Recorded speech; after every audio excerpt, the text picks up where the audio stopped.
I'm Matthew Moniz, and this is the Google Pixel XL, Google's very first smartphone that they've designed themselves, even though technically it was manufactured by HTC. This is Google's vision of a high-end smartphone. It's meant to take on phones like the iPhone 7 Plus and even Samsung's Galaxy S7 Edge. Now, this is the very first time Google has completely ditched the Nexus branding, and I know a lot of people are upset, but there's very good reason behind this. If Google creates a high-end smartphone that they can optimize their software with the hardware, all this is going to do is push other Android manufacturers to create better products. So with that being said, here's my review of the Pixel XL. So let's start off with the design. And the first thing you're gonna know is that the design of the Google Pixel is nice, but it's nothing innovative. In fact, the bezels are quite big, and a lot of people feel that the front of the phone actually looks a lot like an iPhone. Now, the bottom has no fingerprint scanner. It's actually on the back and it works great. So it makes me wonder why the chin of the phone has such big bezels. But the width and the length of the phone are actually smaller than the iPhone 7 Plus, and the edges, instead of being all round, are actually chamfered, making it much easier to hold in your hand. Now, it's when you look at the phone from the back, the design changes, and to me it looks very googly. You have the G logo on the bottom with no other branding, and at the top of the phone you have glass that starts and ends just below the fingerprint sensor. There's also a rear-facing camera which is completely flush with the phone, and of course you have an audio jack at the top. On the bottom, there's two speaker grills. Only one of them is an actual speaker. It's on the left side, and it's a lot better than, let's say, the Samsung Galaxy S7 Edge's speaker, but it's obviously not as good as the speakers on the iPhone 7 Plus. The display on the Pixel XL is 5.5 inches, QHD, and it's AMOLED. The colors look fantastic. They're vibrant, and the screen gets very bright and bright enough for outdoors. Now, is it better than the Samsung Galaxy S7 Edge? Well, I found the S7 Edge to get a lot brighter, and I found the colors to be a lot more vibrant. Also, the Pixel XL doesn't have an always-on display, but it has an ambient one, so every time you get a notification, the screen will light up and show you the notifications that came in. Now, when it comes to performance, this is one area the Pixel XL does better than any other Android smartphone out there. For one, it has the new Snapdragon 821 chip and 4 GB of RAM, so right out of the box you have a 10% performance increase due to hardware. After that, you also have software and hardware optimizations that Google's able to do because it designed the hardware themselves. This is something the iPhone has always had a leg up on Android. You're also getting a very clean and fine-tuned version of Android. There's no bloatware on the phone, and there's no theming that other manufacturers put on their devices. But Google has included some of their own personal software experiences that you're not going to get on other Android phones. And the first one is that you can now upload as many 4K photos from your smartphone to Google Photos. So you have unlimited storage for all your photos on your device. On top of that, there's also a brand new 24/7 support feature where you can go into the settings, click on a tab, and chat with a Google representative to get support on your smartphone. You can also do it by phone, and they can take over your phone remotely and diagnose the problem. Now, I did try to use it, but unfortunately it's not active yet, and I don't think it's going to be active until October 20th. Now, if you decide to buy this phone, you're also going to notice that the launcher is going to look a lot different than the one on the Nexus 6P.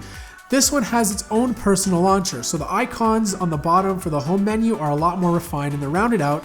And on top of that, the Google search bar is no longer there. It's just a button that you press on and then it will extend and you can go ahead and search for something. But the biggest feature that Google's promoting has to be its brand new Google Assistant. Imagine this being Google Now version 2.0. It's significantly better and a lot more accurate. I used Justin Trudeau as my example and was able to answer all of my questions. Who's the Prime Minister of Canada?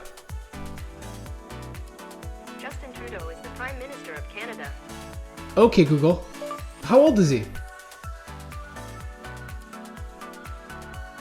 44 years old. Okay, Google. What's his name of his kids? Xavier James Trudeau, Ella Grace Margaret Trudeau, and Hadrian Trudeau. It's insane how much further ahead Google is in the AI war compared to every other manufacturer out there, especially when it comes to context. There's also some cool gestures you can do on the phone. For one, you can double tap the power button to quickly get access to the camera. So I put this up against the Galaxy S7 Edge, and it's really fast, but just slightly slower than the S7. On top of that, you can twist your wrist to switch cameras when you're in the camera application.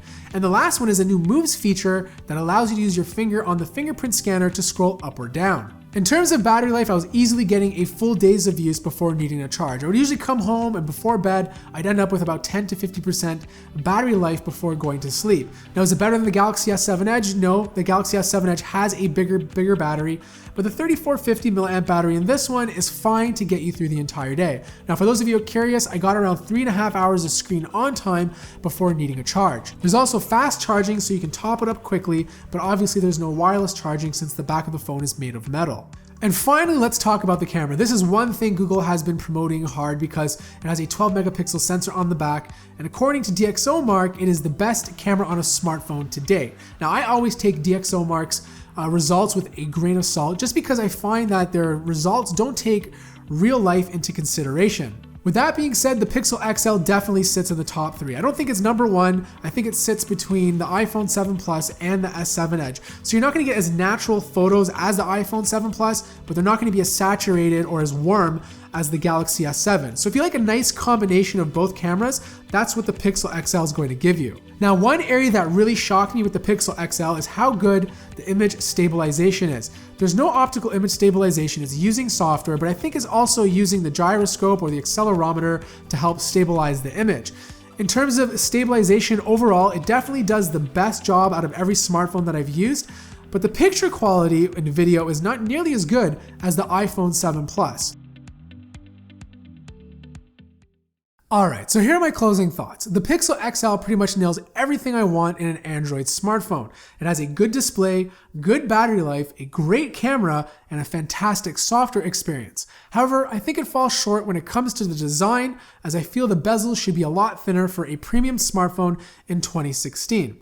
I also feel for the price point, this phone should have been at least water resistant or have dual stereo speakers. So here's the bottom line. The Google Pixel XL is one of my favorite smartphones of 2016 so far, and that's because Google's been able to optimize the software to work with its hardware because they designed the phone. Now, does this offer the best hardware experience? I don't think so. There are other manufacturers doing a better job, such as Samsung. But if you want the best software experience on good hardware, then I definitely think you should take a look at the Pixel XL. So that wraps up my review of the Pixel XL. I'm just finally excited that Google is creating its own hardware now because all it's going to do is push other Android manufacturers to create better hardware as well. So what do you guys think of the Pixel XL? Let me know in the comments below. And don't forget to subscribe because I'm going to be comparing this to the iPhone 7 Plus and the Galaxy S7 Edge in the near future. Thanks again for watching this video. If you're new to the channel, subscribe. And as always, I will see you in the next video.